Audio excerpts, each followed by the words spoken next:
ഈ K phone പദ്ധതി അതിൻ്റെ ഉദ്ഘാടനം കഴിഞ്ഞ് മാസങ്ങളായിട്ടും ഇതുവരെ അത് പ്രാവർത്തികമായിട്ടില്ല, പ്രവർത്തനക്ഷമമായിട്ടില്ല.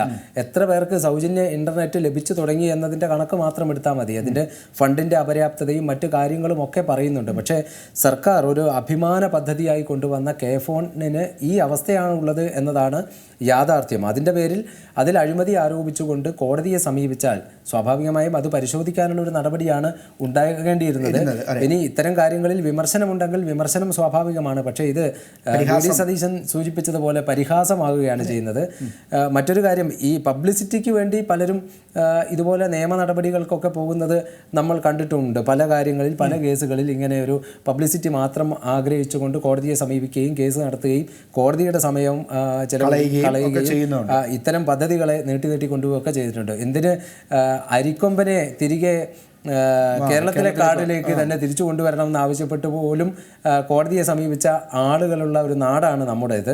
അവിടെ പബ്ലിസിറ്റിക്ക് വേണ്ടി കേസ് നടത്തുകയാണോ അല്ലെങ്കിൽ ഇത്തരം വ്യവഹാരങ്ങൾ നടത്തുകയാണോ എന്ന ചോദ്യം പ്രസക്തം തന്നെയാണ്. പക്ഷേ ഈ ഒരു പ്രത്യേക കേസിൻ്റെ പശ്ചാത്തലത്തിൽ അത് ആ രീതിയിൽ തന്നെ പരിഗണിക്കണം. ഏറ്റവും പുതിയ വാർത്തകളും വിശേഷങ്ങളും വിരൽ തുമ്പിലറിയാൻ സീ മലയാളം ന്യൂസ് എല്ലാ ഡിജിറ്റൽ പ്ലാറ്റ്ഫോമുകളിലും ലഭ്യം.